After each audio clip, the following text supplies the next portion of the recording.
First, it seems the backers of the so-called Indigenous Voice are not content with the top end of town. That's just about every corporate, sporting organisation, celebrity, academia and the bulk of the media pushing the yes vote. No, that's not enough for them.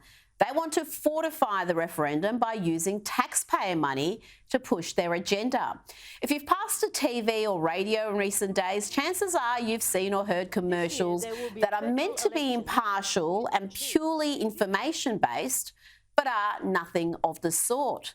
Minister for Indigenous Australians Linda Burney promised neutral civics information. But what we are seeing in TV and radio commercials, well, it looks like it's been written by a pro-voice campaigner. Australia is having a conversation about the referendum being held later this year. So what's it about?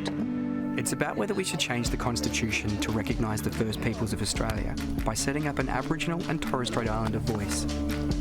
The voice will be a permanent body. And it'd give independent advice to the Parliament and Government on matters that affect First Nations people. Be ready for the conversation. Now, the normally squeaky clean Australian Electoral Commission also stands accused of underhanded bastardry in pushing the race-based referendum under the guise of lifting Indigenous participation in the electoral process. Right now, the AEC is pushing ads that are meant to lift Indigenous representation on the electoral roll. However, critics say the ads are a pro-yes vote in disguise. The Australian Electoral Commission rejects that criticism. You know, I'm not surprised the Australian Electoral Commission rejected it. That's the arrogance of them. And it really starts to put in place doubts about how this referendum will be conducted. You know, what's displayed is an Indigenous person and this is a vote for their future.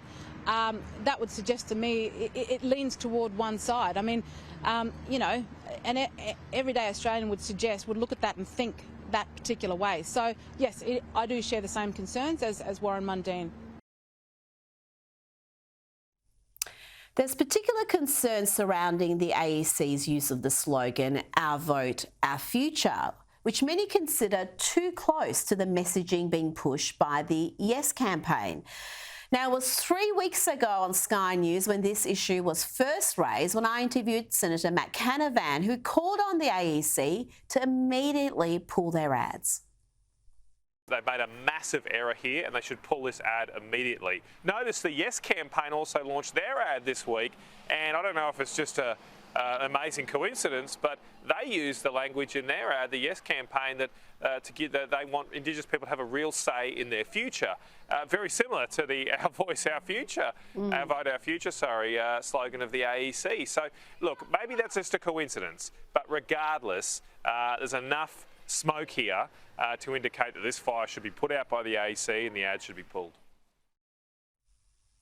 They didn't listen, and here we are. We have seen recent polling showing support for the race-based referendum is dropping. And it's clear that many pro-voice advocates are becoming increasingly nervous. But that doesn't mean they can use taxpayer funds to push the yes vote.